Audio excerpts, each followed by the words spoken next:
사람은 고난이 앞에 생기면 약해집니다. 고난이 오면 벗어나고 싶은 생각을 많이 하게 되지 않습니까?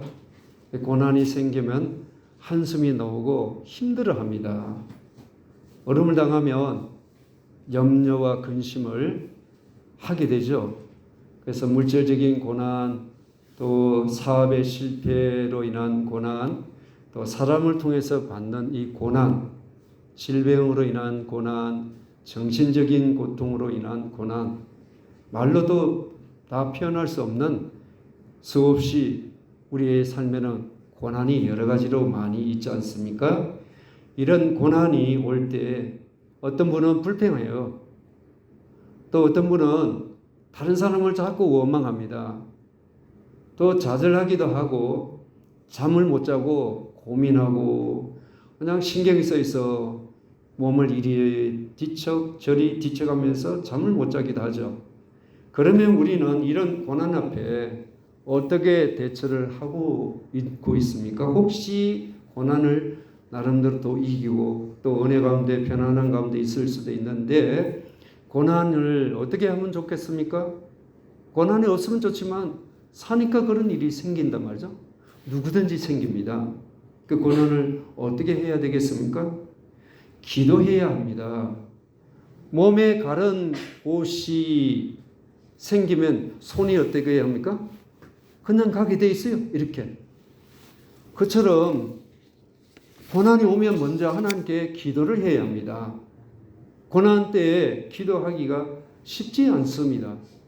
고난은 나만 당하는 것으로 생각할 수 있죠. 어떤 분은 하나님을 또 원망하는 사람도 있어요. 왜 나입니까? 다른 사람은 그렇지 않은데 왜 나에게 이런 일이 생깁니까? 이렇게 생각하기가 쉽습니다. 다른 사람과 비교해서 자기만 어려움을 당하는 것처럼 보이기 때문에 그런 거죠. 사실은 그렇지 않습니다. 그리고 절구할 때는 찬송하라고 말씀하고 있거든요. 근데 잘 되면 기분이 좋아가지고 그냥 누가 해도 그냥 싱글벙거리가 되고 그냥 좋은 일이 앞에 있으면 자기도 모르게 흥얼거릴 수도 있죠. 근데 이때 절구할 때 찬송하기가 어렵습니다. 내가 이렇게 해서 일이 잘 풀렸다 생각하거든요. 그래서 일이 잘 풀렸다니까 하나님께 은혜 영광을 돌리는 것보다 다 내게 공을 돌리기가 쉽습니다. 그러면 즐거울 때 어떻게 해야 하겠습니까? 시편 116편 12절 우리 한번 같이 합독하도록 하겠습니다. 시작. 내게 주신 모든 은혜를 내가 여호와께 무엇으로 보답할까? 아멘. 하나님께서 베풀어 주신 은혜에 감사하는 마음이 우리는 생기게 되거든요. 이때 하나님 앞에 내가 무엇으로 보답할까 이 마음을 가지게 된단 말이죠. 하나님께 감사와 찬양을 돌려드릴 때에 그때 하나님 놀란 또 은혜를 경험하지 않습니까? 근데 왜 이렇게 좋은 일이 있을 때, 즐거운 일이, 일이 풀릴 때 왜 찬양을 하라고 그렇게 말씀하고 있을까요? 이 시편 22편에 보면 이스라엘의 찬송 중에 거하시는 주여 주는 거룩하신나이다 이렇게 말씀하고 있습니다. 그러니까 하나님은 우리가 드리는 이 찬송 중에 임하시는 거예요. 찬송 속에 내가 찬양하는 곳에 하나님이 찾아오셔서 역사하신다는 겁니다. 그러니까 삶의 자리에 힘들고 어렵다고 원망불평하면 안 되는 거예요. 이 고난 가운데 하나님 내가 이길 수 있는 힘을 주십시오 이렇게 해야 되는 거죠. 그러니까 좋은 일이 있을 때 일이 잘 풀리고 자녀의 문제가 풀리고 여러 가지 좋은 일이 일어날 때는 하나님 감사합니다. 아버지 하나님 은혜입니다. 이렇게 곡조 없는 노래 하나님 정말 감사합니다. 이것도 찬양이에요. 하나님 그렇게 하셨네요. 이도 찬양이에요. 노래에 곡절로 붙여서 하나님의 은혜로 이렇게 하는 것만 찬양이 아니라 그것도 찬양이지만 그런 곡조 없이 아, 하나님 이런 은혜를 너무 주셨네요. 너무 감사합니다. 이것도 찬양인 거예요. 삶의 자리에 여러분 찬양할 수 있겠죠? 찬양하시길 바랍니다. 일이 잘 풀렸다고 아이고 내가 그래서 누가 도와서 물론 맞을 수도 있지만 다 하나님께 영광을 돌리는 것이 되기를 바랍니다. 근데요, 찬양은 하나님 중에 찬양 중에 보좌에 앉으신 전능하신 하나님의 힘을 나타내기 때문에 여러분 찬양을 많이 하시기를 바랍니다. 그리고 세상에 고난을 겪지 않는 사람도 없어요. 고난이 있을 때 힘들지요. 참기가 어렵습니다. 예만하면 참아보려 하는데 그게 걸리는 환경 사람이 있으면 어때요? 그냥 다다다다다 그냥 난리가 나게 되잖아요. 근데 믿음의 사람은 이 문제를 가지고 하나님께 엎드리는 것밖에 없습니다. 기도해야죠, 그죠? 우리 인생에 문제가 생길 때 제일 먼저 어디를 행하고 있습니까? 여러분 문제가 있고 힘들 때 어떻게 하고 계셔요? 어디를 쳐다보고 있어요? 저기 앞바다, 바다를 바라보고 아니면 산을 바라보고 한숨을 쉬고 그렇게 있지는 않으시겠죠? 할렐루야. 우리는 어디를 행해야 되겠습니까? 하나님을 행하기를 바랍니다. 하나님께 엎드려 기도하시기를 바랍니다. 어떤 사람은 하나님보다 사람을 먼저 찾는 자가 있어요. 하다가 도저히 안 될 것 같으니까 아이고 주님이랑 한번 찾아보자 이렇게 하는 분이 있어요. 어쨌든 다행이죠. 또 어떤 사람은 아예 하나님을 찾지 않는 사람도 있어요. 참으로 안타까운 일이죠. 평소에 먼저 머리를 들고 하나님을 바라보지 않기 때문에 하나님을 찾지 않는 거예요. 나는 누구를 향하여 먼저 고개를 들고 있습니까? 문제를 보고 일이 어떻게 될까? 그 사람이 오늘 몇 시에 오고 만나고 하는 그 이하에 신경 쓰고 고개를 들고 있나요? 이게 나의 영적인 상태입니다. 고난 받을 때나 좋을 때나 우리는 하나님을 가까이 하는 분들이 되기를 바랍니다. 기도는 하나님께 바짝 매달리는 거죠. 하나님을 가까이 하는 것이죠.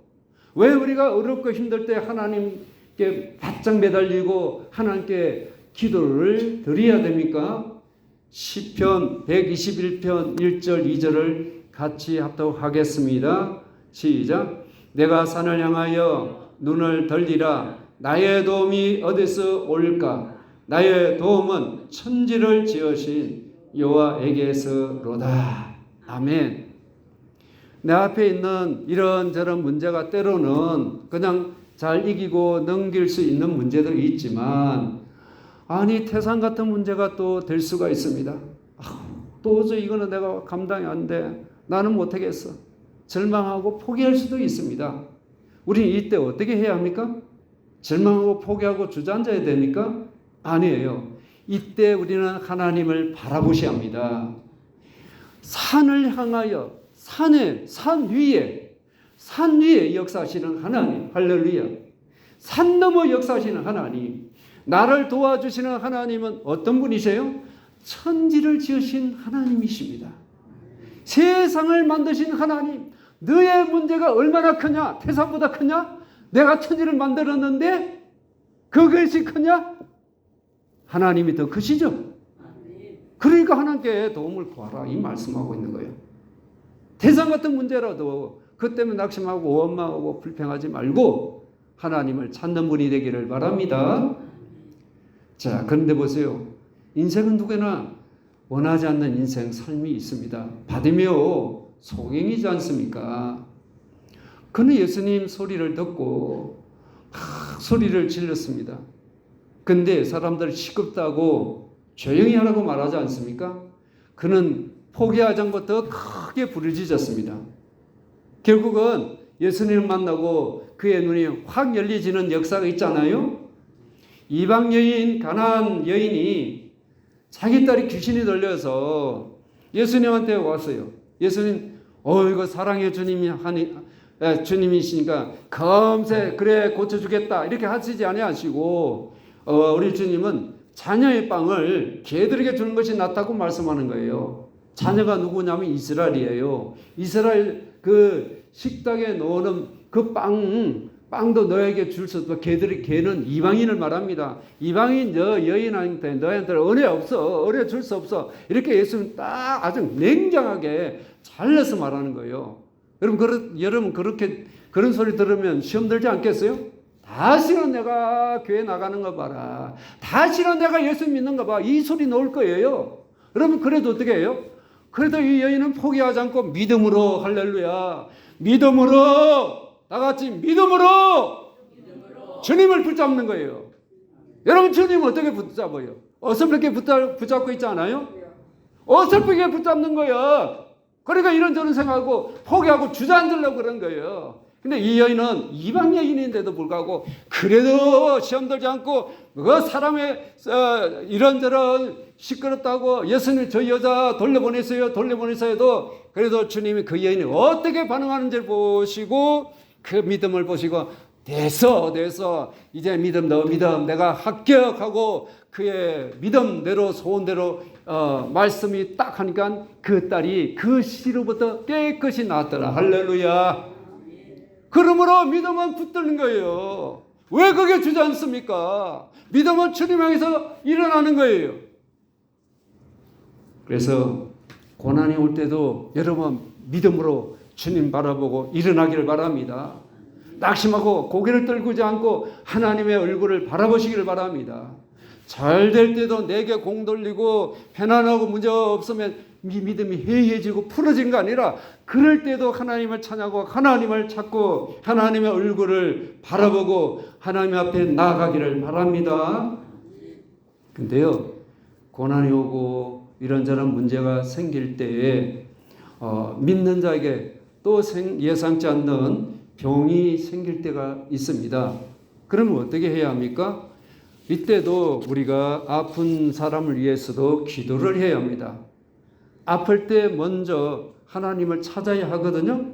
근데 아플 때 조금 아주 아프지 않고 그냥 기도할 수 있는 정도면 문제가 없지만 아플 때 기도가 잘 안 될 수 있습니다. 그러니까 병은 이럴 때에 내 인생이 짐이 될 수 있거든요.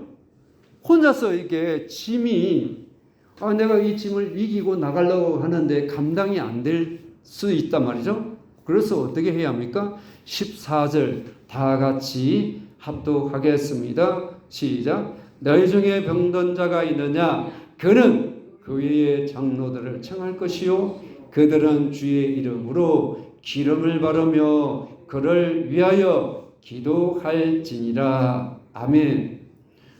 여기에 장로를 청하여 기도하라고 했는데 장로는 요한 3서 1장 1절에 보면 요한 사도는 자기를 장로라고 말하고 있습니다. 오늘날 우리 교회에 있는 장로님을 말씀하는 거 아니고 영적인 지도자를 말씀하고 있는 거죠.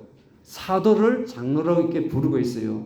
그러니까 먼저 세상 사람들은 먼저 어디를 갑니까? 병원에 가고 약국을 찾지 않습니까? 근데 우리는 하나님을 먼저 찾는 자가 되어야 되겠죠. 이때 약국을 가고 병원을 가면 이게 신앙이 아닌 거예요.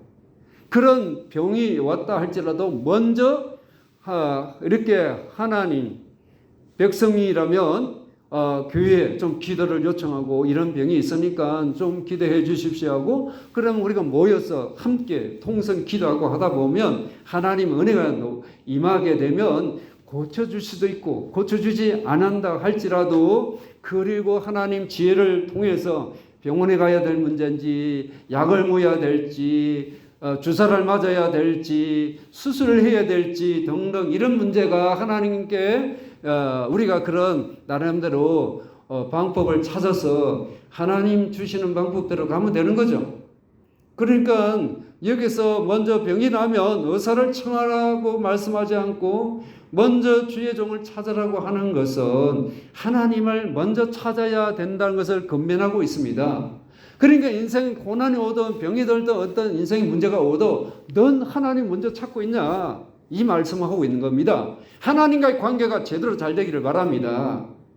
그러므로 몸이 약할 때나 마음이 약할 때도 고난이 있고 믿음이 약할 때도 다 이것이 해당되는 겁니다. 하나님을 찾으셔야 합니다. 그리고 주의 종에게 기도를 요청해서 성령께서 도우시는 기도를 통해서 여러분 하나님께서 어떻게 행하기를 원하신지 봐야 합니다. 그리고 여기 보면 기름을 바르라고 말씀하고 있는데 기름 바르는 것은 인간의 방법이고 하나님께 기도한 것은 하나님이 역사하시는 방법이죠. 그죠?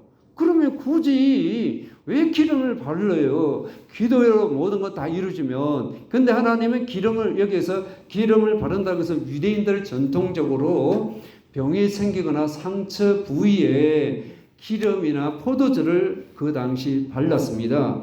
누가복음 10장에 보면 선한 사마리아인이 노죠? 근데 강도 만난 사람이 그게 얼마나 심각하게 죽을 정도로 이런 상태였는데 그때 이 선한 사마리아인은 포도주와 기름을 바르고 그리고 그의 붕대를 감싸 놓았다는 그 말씀이 나오지 않습니까? 자, 그런 의미에서 이 야고보 사도는 아픈 분에게 기도로 도우면서 이와 같이 혹시 그런 걸 통해서도 회복이 될 수 있고 상처가 아물 수 있는지 그것도 필요하다는 것을 우리에게 말씀하고 있습니다.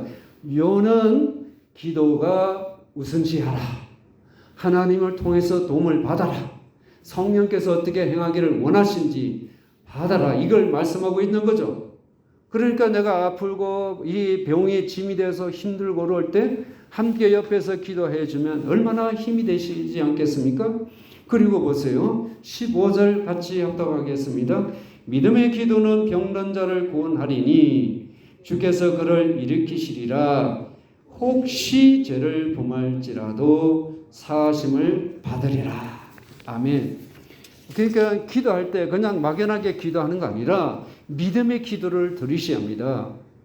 이 말은 여기에 병든 자를 구원한다는 말은 고침을 받는다 이 말씀이죠. 하나님은 믿는 자의 기도를 응답해 주시죠. 의사가 고치는 병도 있고 약을 먹어서 낫는 병도 있고 수술이나 기타 등등 이런 방법을 통해서도 낫는 방법도 있지만 그러나 특별히 주님만이 고칠 수 있는 병이 있습니다. 그런데 보세요. 사람이 도저히 손 쓸 수 없는 이런 병도 있습니다.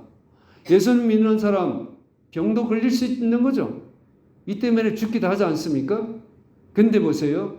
예수님 믿는 사람과 안 믿는 사람의 그 병으로 인해서 어떻게 돌아가시게 되면 근데 믿는 사람하고 안 믿는 사람은 죽음을 통해서 보면 엄청난 차이가 있습니다.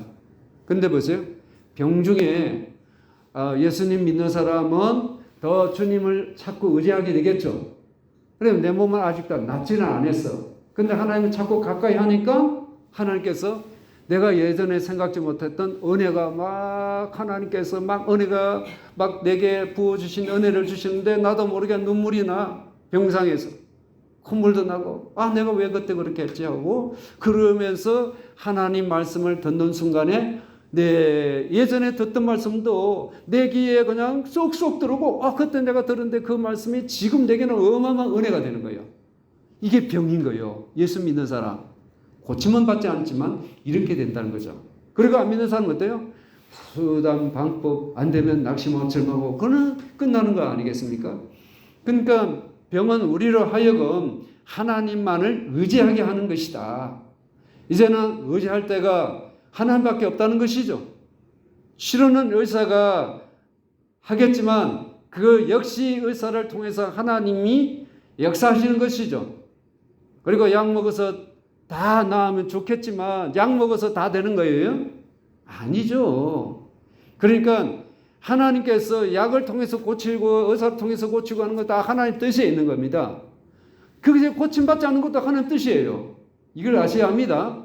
그러니까 왜 저 사람 예수는 잘 믿는데 왜 병 걸려서 왜 죽고 그렇게 왜 고침 못 받나 그런 식으로 가면 안 되는 거예요. 그게 모두가 하나님의 뜻에 있다. 이걸 기억하시길 바랍니다. 그러면 우리가 병이 났다고 했을 때 우리가 먼저 고쳐주세요 이것을 먼저 하는 거 아니라 우리가 해야 할 것이 있습니다. 무엇부터 해야 됩니까? 이제 병은 보통 그냥 내 몸이 약했어, 아니면 유전적인 문제, 아니면 기타 여러 문제로 인해서 병이 생길 수 있는데 내가 잘못해가지고 병이 생길 수 있단 말이죠. 이럴 때는 어떻게 해야 합니까? 죄를 회개해야 된다는 거죠. 회개가 우선순위예요. 고쳐달라가 아니라 먼저 회개해야 합니다. 그래서 우리 한번 보세요. 16절을 같이 합독합니다. 그러므로 너희 죄를 서로 고백하며 병이 낫기를 위하여 서로 기도하라. 의인의 강구는 역사하는 힘이 큼이니라. 아멘. 우리는 병들었을 때 회개해야 합니다. 이때 하나님과 회개하면 하나님과 가까이 되게 됩니다. 회개하면 내 마음이 열려지게 되고, 회개하고 눈물 흘리면 내가 잘못된 거, 내가 교만한 마음, 내가 왜 그렇게 했지, 내가 왜 그렇게 잘난 척하고 교만했지 하고 그런 마음이 자꾸 버리고 겸손해지는 거죠. 그럼 영혼의 죄악의 때가 벗겨지게 되는 거죠. 그 영이 깨끗하게 되는 거죠. 그렇지 않으면 내 영이 하나님 앞에서 정결하게 되지 않으니까 하나님 때로는 징계로, 또 사랑으로, 아니면 내가 부족해서 실수해서 이렇게 병이 들어올 수가 있습니다. 꼭 징계가 죄만이 아니라 병은 다양하게 우리에게 질병이 생길 수 있는 거죠. 그럴 때 제일 우선시할 때 고쳐주세요 보다는 회개가 우선시 돼야 한다, 이 말씀입니다. 그러면 회개할 때 여기 보면 너희 죄를 서로 고하며 라고 고백하며 말씀하고 있죠. 서로라는 말에는 뭔가 이 예수 믿는, 아니면 우리가 믿지 않는 사람과 관계 속에서 뭔가 불화가 있었다는 거죠. 그래서 죄를 지었다는 거죠. 말과 행동으로 죄를 지어서 나도 모르게 몸에 이상이 오고 안 좋은 일이 있다. 그러면 이 문제를 어떻게 해야 합니까? 먼저 하나님 앞에 회개 기도도 해야 되고, 그것으로 끝나지 않고 내한테 잘못한 사람, 나도 그 사람한테 말로 실수했어, 안 좋은 소리 했어, 나는 문제였고 그 사람은 문제였다고 생각하면 안 되는 거예요. 서로 고백하라고 그랬어. 서로. 서로 내가 그 당시 내가 예수 믿는 사람이니까 먼저 손 내밀어야 되겠죠. 가서 내가 그 당시 내가 이렇게 잘못했는데 대단히 참 미안하게 됐다고, 나 이해해주고 나 좀 사과하니까 좀 나 좀 용서해주, 이렇게 말을 해야 되겠죠. 그러면 그 사람도 마음이 안 열리지만 알았슈, 보고서 한번 생각해 보겠습니다, 그렇게 할 수도 있겠죠. 그죠? 그럼에도 불구하고 그 사람하고 마음을 푸셔서 그 사람도 그래요, 좋은 게 좋고, 서로가 멀리 있는 사람도 아니고 가까이 이웃에 살면서 그렇게 우리가 안 좋게 지내면 남들도 보면 참 우습고, 저 두 사람 사이에 가까이 있으면서 이웃 사촌이 하는데 어떻게 그렇게 잘못 지내가지고 꼴 보기 싫어서 이사가는 사람도 있어요. 그건 아니죠. 풀고 나가야 되는 거예요. 풀지 않으면 막히게 되는 거예요. 그래서 서로 풀어야 되는 거죠. 그럴 때, 풀을 때에 내 영이 풀리게 되는 겁니다. 용서가 되고 풀리게 되는 거죠. 자, 그러니까 하나님 앞에만 죄를 고백하는 거 아니라 그것도 해야 되지만 사람과의 관계도 서로가 풀고 나가셔야 합니다.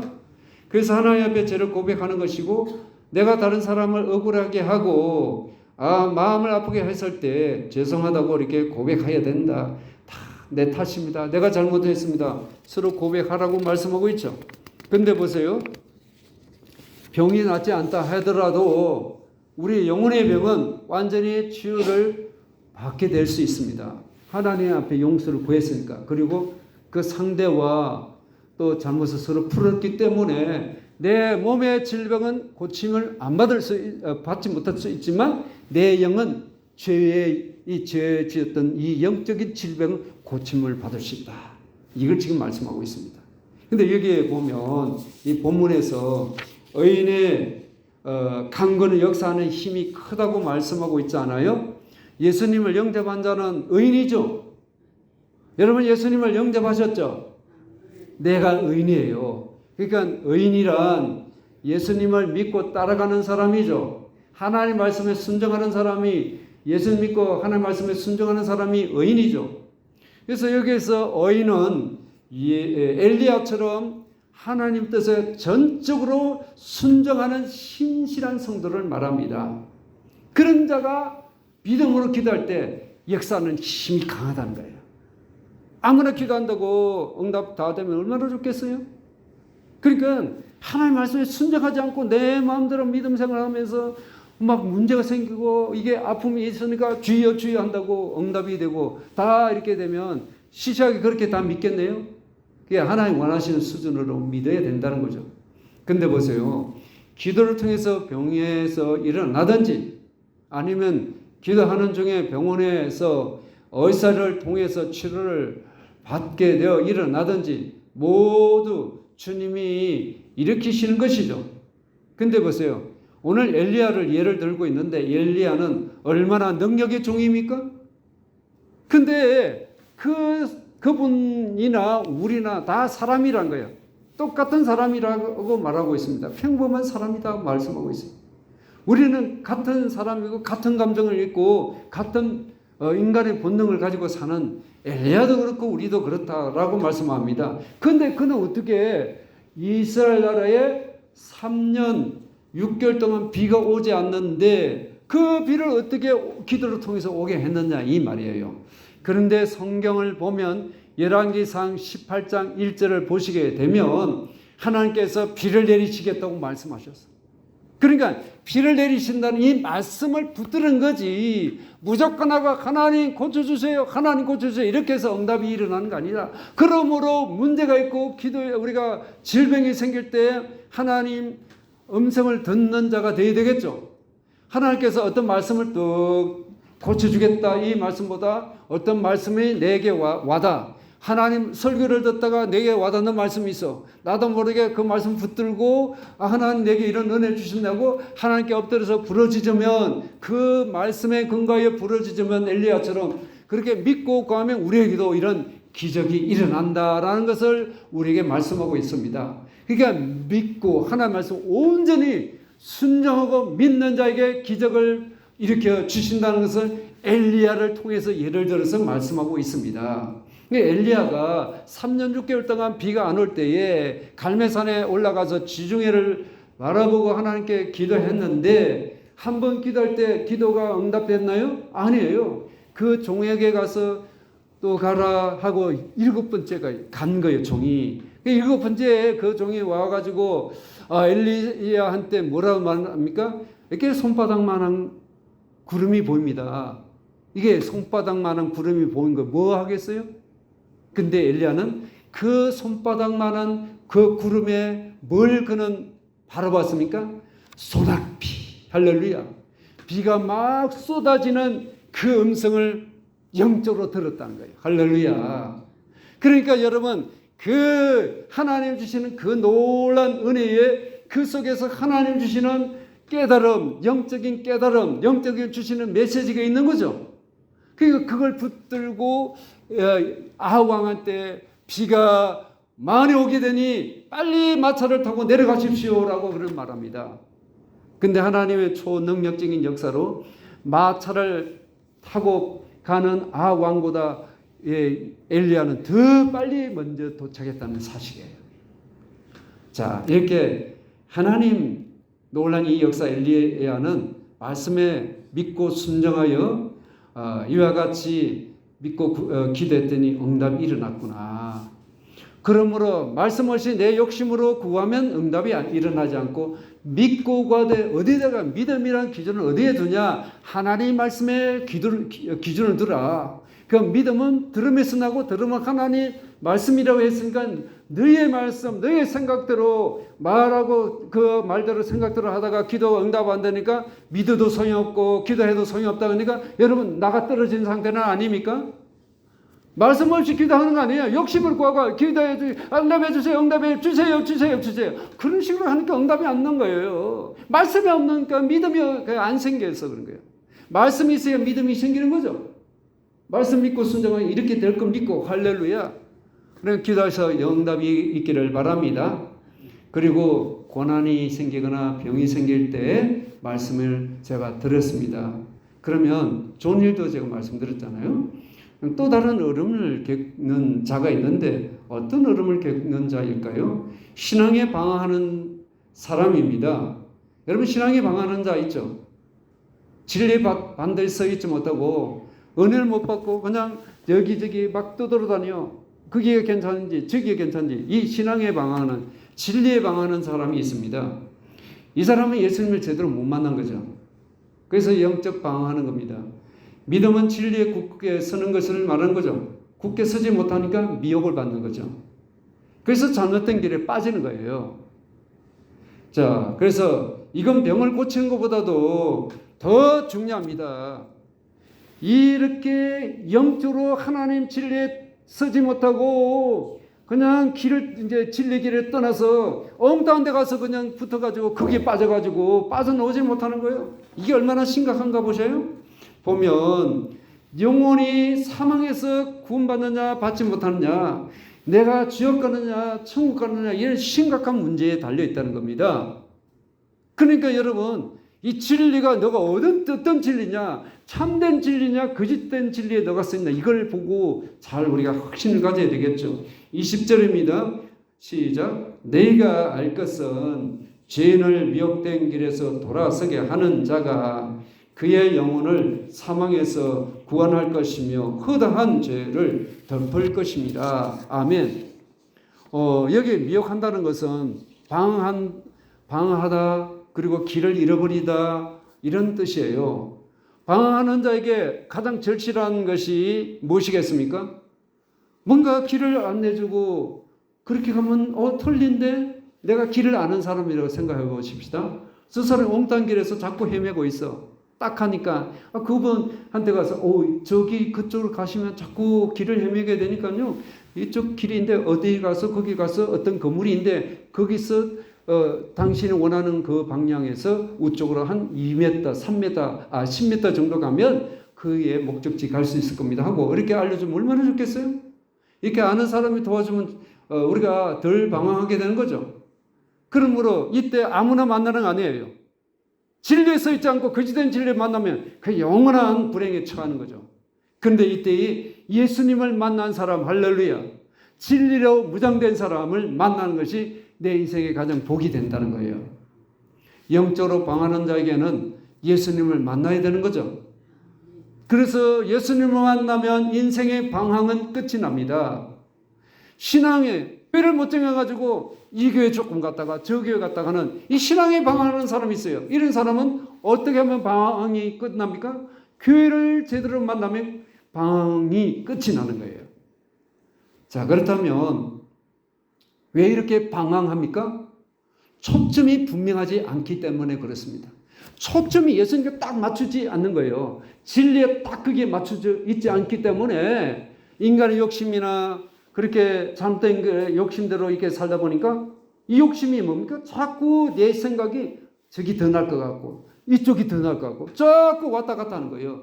진리는 그렇지 않은 거예요. 하나님의 진리는 예수 그리스도를 딱 초점 맞추면 욕심대로 살지 않는 거예요. 딱 초점 맞추고 예수에 맞추고 진리에 맞추면 우리는 방황이 끝이 납니다. 그리고 왜 헤매입니까? 왜 이쪽 저쪽 교회를 막 기웃거려요? 복음이신 예수님을 제대로 못 만나고 예수님을 제대로 못 만나서 그런 거예요. 예수님께 딱 맞추면 끝나는 거예요. 예수 그리스도를 제대로 못 만나서 문제가 방황하는 거예요. 복음이신 예수님을 제대로 만나시길 바랍니다. 그러면 진리가 뭐예요? 진리를 떠나서 지금 미혹받아서 그렇다고 그러죠. 이런 사람을 돌아키는 거 얼마나 중요합니까? 진리는 바로 예수님이시죠. 예수님은 진리는 나다고 그랬잖아요. 내가 길이요 진리요, 할렐루야. 진리는 예수님이에요. 그럼 진리를 통해서 예수님을 만나면 되는 거죠. 성경 통해서 이 진리 말씀 통해서 예수를 만나는 거예요. 막연한 게 아니라 또 영적으로 어떤 깊이 기도하다가 또 성령께서 음성 들려주거나 뭐 하면 또 만날 수도 있죠. 그죠? 진리를 통해서 주님을 깊이 만나기를 바랍니다. 그러면 진리를 통해서 예수를 만나면 내 인생 이제 더 이상 헤매지 않는다는 거예요. 방황하지 않는다는 겁니다. 그러면 진리를 우리가 알고 듣고 이런 사람은 어떻게 해요? 예수는 이런 말씀합니다. 요한복음 18장 37절 끝부분에 보면 예수님은 무릇 진리에 속한 자는 내 소리를 듣느니라. 할렐루야.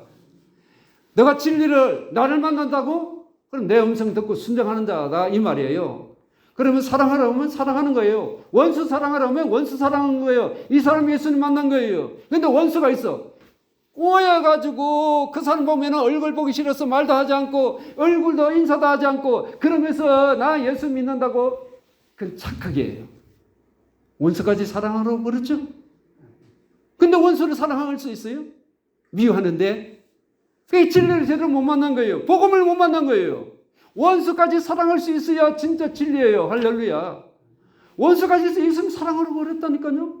순종하지 않는데 지식 아니에요 그거? 들어가지고 아는 거 아니에요? 그 지식이에요. 지식이 믿음이 아니라니까요.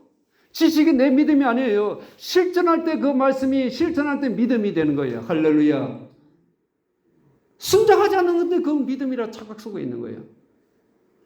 그러므로 우리가 진리를 모르는 자에게 진리를 전한다는 것은 내가 믿고 순종하는 자가 되어야 된다. 이 말씀을 하고 있는 거죠. 죄인을 미혹한 길에서 돌아서게 하는 자가 그 영혼이 사망, 죽음을 안 하는 거죠. 영이 죽으면 어떻게 해요? 천국 갑니까? 못 가는 거예요. 우리 예수 믿고 영이 살아난 자이죠. 그래서 영생의 나라 갈 수 있잖아요. 그게 얼마나 중요한 거 아시겠죠? 진리를 떠난 사람? 구원받아야 되는 거죠. 미혹의 길에서 이렇게 방하는 사람을 돌이키는 것은 들어가지고 되는 거 아니라 내가 예수 만난 걸 가지고 그 사람에게 진리를 전해주는 것뿐이에요. 나 이렇게 해서 예수님 만났다. 할렐루야. 그러니까 은혜 받으면 되는 거예요.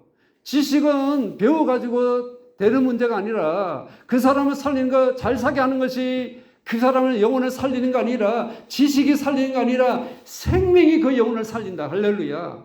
예수의 생명, 복음이 영혼을 살리는 거예요. 그러니까 우리는 좀 더 참고 좀 더 희생하여 방황하는 형제 자매를 주님의 길로 인도하는 구원의 도구가 되기를 바랍니다. 방황하는 길에서 돌아선 사람에게는 허물이 있습니까? 없습니까? 허물이 있어요. 그 허물을 어떻게 해요? 사랑으로 덮어준다는 거예요. 사랑은 허다한 죄를 덮는다고 그랬잖아요. 덜쳐내가지고 어떠니 저쩌니 비판하고 그러니까 저런 사람은 우리 교회 오지도 말아야 되고 어떠고 저쩌고 그렇게 하면 올 사람 한 사람도 없어요. 그러니까요. 우리는 영적인 도우미 역할을 잘 하셔야 합니다. 여러분 도우미 아시잖아요. 도움을 받고 있는 우리 교우님들 계시는데 몸이 건강한 사람, 나는 몸이 불편하니까 도우미의 도움을 받아야 되는 것처럼 영적인 면에서도 방황하는 사람, 진리신 예수님을 제대로 못 만난 사람, 영적인 도우미가 필요하다는 거예요. 여러분 영적 도우미가 되기를 바랍니다. 예수님 만나면 됩니다. 진리신 예수님 통해서 내가 은혜 받은 그 진리를 가지고 그 사람에게 나 이렇게 은혜 받고 예수님 만났다는 것을 전하는 사람이 되면 여러분의 영적인 도우미가 될 수 있습니다. 그러므로 우리 주님은 말씀합니다. 섬기는 자가 천국에서 크다. 할렐루야. 섬김의 손과 발걸음이 되셔서 하나님 아버지 앞에 설 때에 잘했다 칭찬한다. 아버지의 영광이 보좌에 앉는 위대한 인생의 발걸음 되기를 원하십니까? 여러분 주님을 만나시길 바랍니다. 영적 도우미로 여러분 성령으로 영혼을 하나님께로 돌아오게 하는 그 떠나서 진리를 모르고 방하는 그들에게 영적 도우미로 위대한 인생, 나머지 인생 복 있는 자의 길이 되기를 주의 이름으로 축원합니다.